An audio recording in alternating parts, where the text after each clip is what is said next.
रामकृष्ण हरी. वारकरी बांधवांनो, विठ्ठल वाईब्समध्ये तुमचं पुन्हा एकदा मनपूर्वक स्वागत.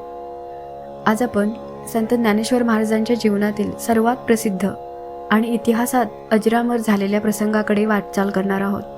पण त्याआधी मागील भागात नेमकं काय घडलं याचा आपण थोडक्यात आढावा घेऊया.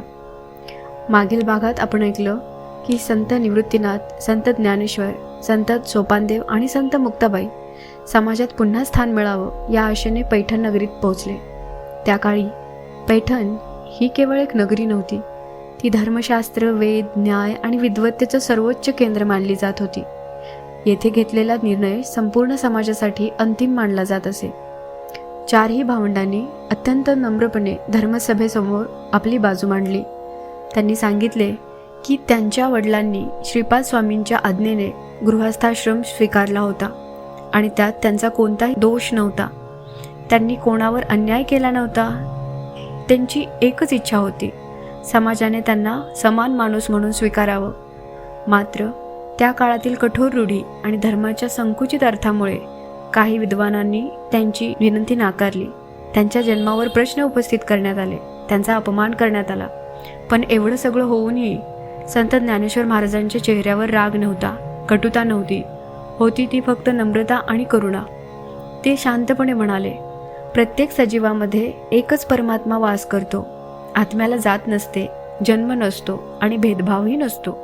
ज्ञानेश्वर महाराजांचे हे शब्द काही विद्वानांच्या मनाला स्पर्शून गेले, पण काही जणांचा अहंकार अजूनही तसाच होता. त्यांनी ज्ञानदेवाची थट्टा करण्यासाठी एक अशक्य वाटणारं आव्हान दिलं.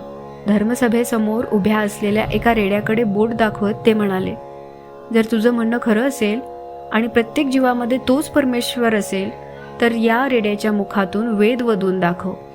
संपूर्ण सभागृह शांत झालं. सर्वांच्या नजरा संत ज्ञानेश्वर महाराजांकडे खिळल्या. ज्ञानदेवांनी क्षणभर डोळे मिटले.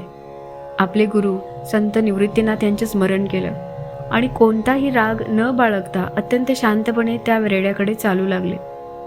वारकरी बांधवांनो, याच क्षणापासून सुरू होतो संत चरित्रातील सर्वात विलक्षण आणि प्रेरणादायी अध्याय.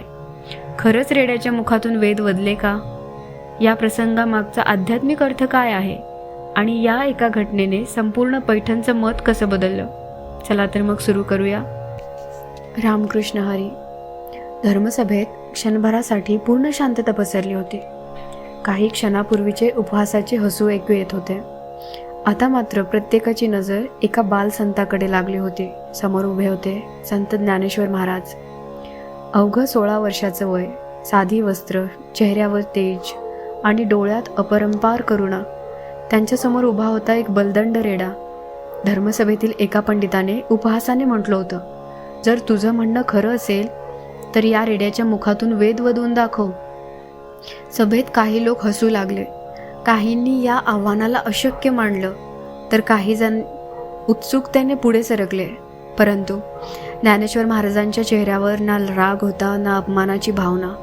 ते शांतपणे निवृत्तीनाथांकडे वळले. त्यांनी नम्रतेने आपल्या गुरूंच्या चरणांना स्पर्श केला.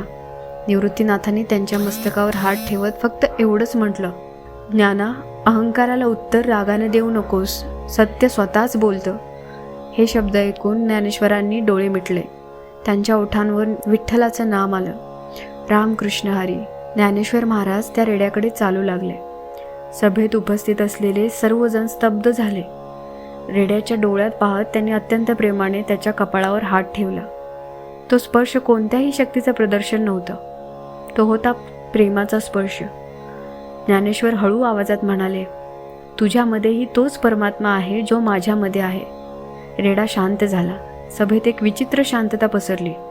वाराही जणू थांबला. गोदावरीच्या लाटा मंद झाल्यासारख्या वाटत होत्या. वारकरी परंपरेतील कथनानुसार ज्ञानेश्वर महाराजांनी गुरूंचं स्मरण करून परमेश्वराला प्रार्थना केली आणि पुढच्या क्षणी तो रेडा आपलं मस्तक वर करू लागला. सभेतील प्रत्येकजण श्वास रोखून पाहत होता. अचानक रेड्याच्या मुखातून वैदिक मंत्राचा गंभीर स्वर उमटू लागला. ऋग्वेदातील मंत्राचा घोष सभागृहात दुमदुमला, अशी वारकरी परंपरेतील श्रद्धा सांगते. 1 क्षण, 2 क्षण आणि संपूर्ण धर्मसभा स्तब्ध झाली. ज्यांनी काही वेळापूर्वी हसत आव्हान दिलं होतं त्यांच्या हातातील ग्रंथ खाली पडले अनेकांच्या डोळ्यात अश्रू आले. काही विद्वान अवाक झाले, काहींनी डोकं खाली घातलं. मात्र ज्ञानेश्वर महाराजांनी विजयाचा आनंद साजरा केला नाही. ते कोणाकडेही अभिमानाने पाहिले नाहीत. उलट त्यांनी त्या रेड्याच्या मस्तकावरून प्रेमाने हात फिरवला आणि धर्मसभेकडे वळून म्हणाले, आज बोलला तो रेडा नाही, बोललं ते परमात्म्याचं सत्य आहे. जर परमेश्वर सर्वांमध्ये असेल तर कोणताही जीव तुच्छ नाही. ते पुढे म्हणाले, ज्ञानाचा अधिकार जन्मावर नाही, ज्ञानाचा अधिकार श्रद्धेवर असतो. सभागृहात पुन्हा शांतता पसरली. यावेळी ती शांतता उपहासाची नव्हती, तर आत्मपरीक्षणाची होती. धर्मसभेतील अनेक विद्वान आपल्या जागेवरून उठले. ते ज्ञानेश्वर महाराजांसमोर आले. त्यांनी नम्रपणे मस्तक झुकवलं. एक ज्येष्ठ पंडित भावूक होऊन म्हणाले, आज आम्ही एका बालकाची परीक्षा घ्यायला बसलो होतो, पण परीक्षा आमचीच झाली. दुसरे म्हणाले, ज्ञानाला खरंच जात नसते. सभागृहात प्रथमच चारही भावंडांकडे तुच्छतेने नव्हे तर आदराने पाहिलं जाऊ लागलं. वारकरी बांधवांनो, या प्रसंगाकडे केवळ चमत्कार म्हणून पाहणं पुरेसं नाही. या कथेचा संदेश अधिक गहन आहे. संत ज्ञानेश्वर महाराज सांगतात, जिथे अहंकार संपतो तिथं परमात्मा बोलतो. रेडा हा त्या काळातील समाजाने मूक आणि अज्ञान मानलेल्या प्रत्येक जीवाचं प्रतीक आहे. आणि ज्ञानेश्वरांचा संदेश असा आहे, परमेश्वराची कृपा कोणावरही होऊ शकते. वारकरी बांधवांनो, रेड्याच्या मुखातून वेद ऐकल्यानंतर संपूर्ण पैठण हादरलं. पण या घटनेनंतर धर्मसभेनं ज्ञानेश्वर महाराजांना तात्काळ स्वीकारलं का? त्यांना शुद्धीपत्र मिळालं का? आणि या प्रसंगानंतर त्यांच्या जीवनात कोणता नवा अध्याय सुरू झाला? हे सर्व आपण ऐकणार आहोत एपिसोड 15 भाग 8 मध्ये. रामकृष्ण हरी. विठ्ठल भक्तांनो, आज आपण संत ज्ञानेश्वर महाराजांच्या जीवनातील सर्वात प्रसिद्ध आणि प्रेरणादायी प्रसंग अनुभवला. पण या घटनेकडे एक चमत्कार म्हणून पाहू नका, तर एक महान संदेश म्हणून पहा. ज्ञानेश्वर माऊलींनी आपल्याला शिकवलं की ज्ञानाला जात नसते, भक्तीला सीमा नसते आणि परमात्मा कोणत्याही एका व्यक्तीत किंवा एका समाजात मर्यादित नसतो. तो प्रत्येक जीवामध्ये समान रूपाने वास करतो. आजच्या काळातही जर आपण हा एकच संदेश आपल्या जीवनात उतरवला तर समाजातील अनेक भेदभाव, मतभेद आणि द्वेष आपोआप नाहीसे होतील. म्हणूनच संत ज्ञानेश्वर महाराजांची ही संशोधना आधारित आणि भावपूर्ण जीवनकथा तुम्हाला आवडत असेल तर या व्हिडिओला लाईक करून आमच्या या सेवेला तुमचा पाठिंबा द्या. विठ्ठल वाइब्स चॅनलला सबस्क्राईब करा आणि बेल आयकॉन नक्की दाबा, म्हणजे संत चरित्रांची ही अखंड मालिका आणि विठ्ठल भक्तीचे असेच प्रेरणादायी व्हिडिओ ऑडिओ स्वरूपात सर्वात आधी तुमच्यापर्यंत पोहोचतील. हा व्हिडिओ आपल्या कुटुंबियांसोबत, मित्रांसोबत आणि प्रत्येक वारकरी बांधवासोबत नक्की शेअर करा. आणि कदाचित तुमच्या एका शेअरमुळे एखाद्याच्या जीवनात भक्तीचा आणि ज्ञानाचा नवा दीप प्रज्वलित होईल. आणि आजच्या भागासाठी कमेंटमध्ये एकच वाक्य लिहा, रामकृष्ण हरी. तुमची प्रत्येक कमेंट आम्ही मनापासून वाचतो. तुमचं प्रेम, तुमच्या शुभेच्छा आणि तुमचा विश्वास याच प्रेरणेतून विठ्ठल वाइब्सवर संत परंपरेचा हा अमूल्य वारसा अधिक संशोधनासह अधिक सुंदर स्वरूपात तुमच्यापर्यंत घेऊन येण्याचा आमचा प्रयत्न कायम राहील. पुढील भाग अजिबात चुकवू नका, कारण रेड्याच्या मुखातून वेद वदिवल्यानंतर पैठणच्या धर्मसभेचा निर्णय काय झाला?